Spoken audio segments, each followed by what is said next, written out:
Falcons, Yeah. Vikings. Bro. That game thoroughly disappointed. Hold the phone, bro. JJ McCarthy, what the hell was that? What do you have, like 3 picks? Bro. He was horrible. I know this JJ is a McCarthy second had 2 start. interceptions. 2 interceptions. I know it was a second start. But come on. How are you this bad? I understand the offensive line was garbage. Both offensive lines that game.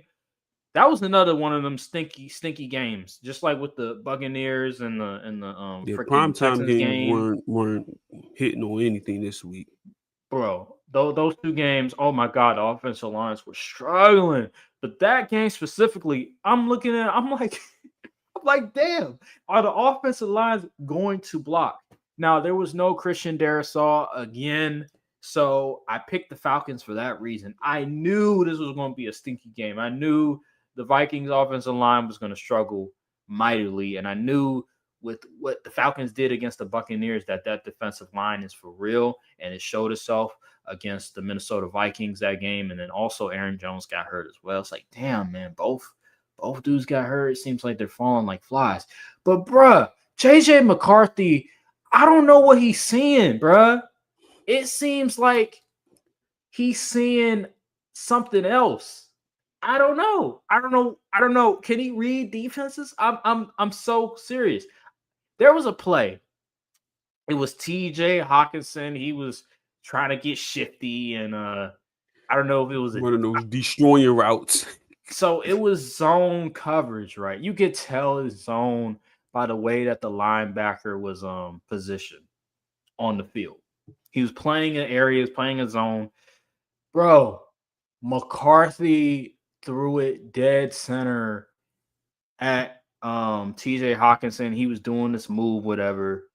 The linebacker was right there in his fucking face. And he just said, I'm going to just throw it to TJ Hawkinson. And guess what? He couldn't catch it. He popped it out. It's just stupid stuff like that. And then he overthrew another pass. He's overthrowing guys. He overthrew, was that? That might have been last game. I don't know if that was last game or this game where he overthrew Jalen Naylor on the left side. That might have been the last game. It may have been. No, I think he threw it against the Falcons. Yeah, he overthrew him. Bro, he has been awful for majority of the quarters. Like, he had one great quarter. He had one good quarter out of 6.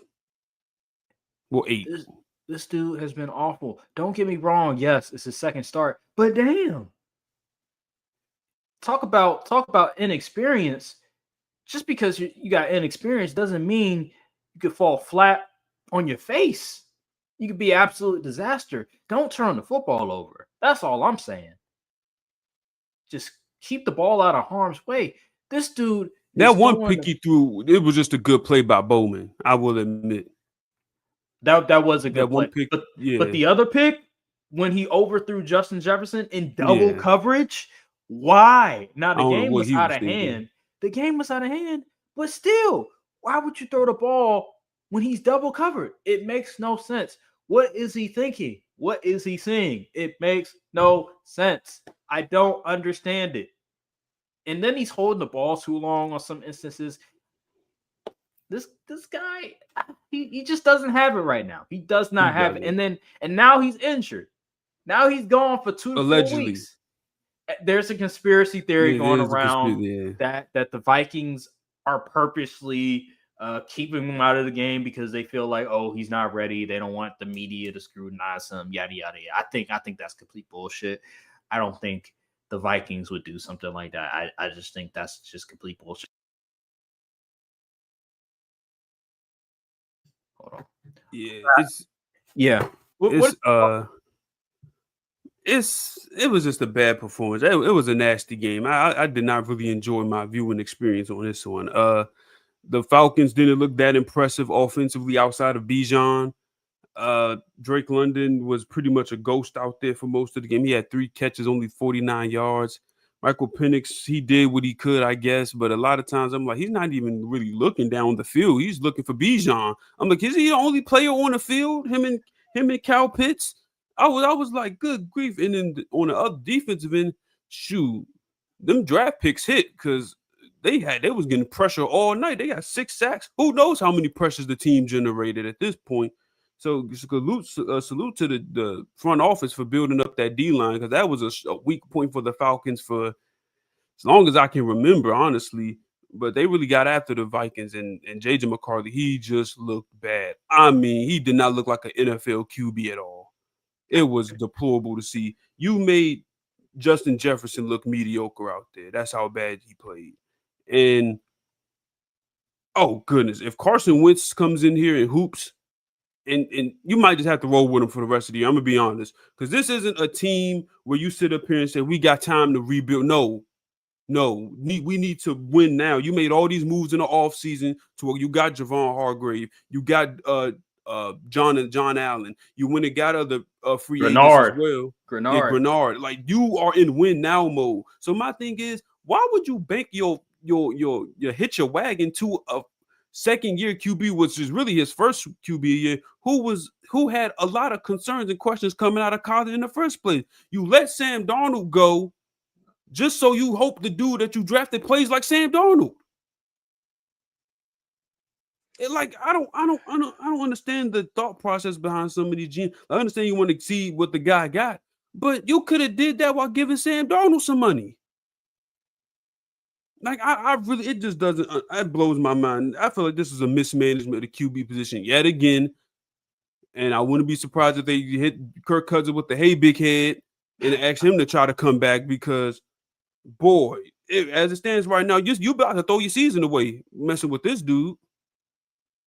Well, I feel like they're in a dilemma. It's a dilemma. Either you potentially ride it out with your backup quarterback when Carson Wentz, and hey, maybe he plays better, but okay, now you have a QB problem for the future because you're winning games, and now you're hurting your chances to get a top QB. And then it's the other option where, okay, yes, we're in win now mode. We need to evaluate JJ McCarthy to see if he's the future of our organization because we gave a first round pick on him. We drafted him in the first round in the top 15. So we need to know if Traded he's good up or for not. him, by the way. Traded up for him, which is huge. That's very huge. I'm under the belief that they need to just roll the dice with JJ McCarthy and just see what he does for the entire year because it's about the future. It's not about this season. It's about the next couple seasons. Matter of fact, it's about the next 5 years. And if you can't determine if JJ McCarthy is the guy or not this year, then that's the problem. You need to figure it out now because we know these organizations, they are impatient. We don't have time to wait on JJ McCarthy any longer. We need to see this season. He's going to make it to year 3. I will say he's going to make it to year 3. I think so. But here's the thing. He makes it to year 3. If he plays mediocre this year, he makes it to year 3 and he still plays mediocre to the halfway mark. We know he's not the guy. We need to give him enough snaps, enough opportunities so we can evaluate him and we can come to a decision collectively that he's not our guy and that we have to go in a different direction. So I understand your point about, look, we got all this talent, we got all these veteran players, we've upgraded these positions. We're trying to win now. But when you trade up in the first round for JJ McCarthy and you do all these things to try to accommodate him, you gotta roll the dice. You have to say, you know what? We either die on the ship with JJ McCarthy or we succeed with him. I'm under that belief. Hey, that's how I'm looking at it.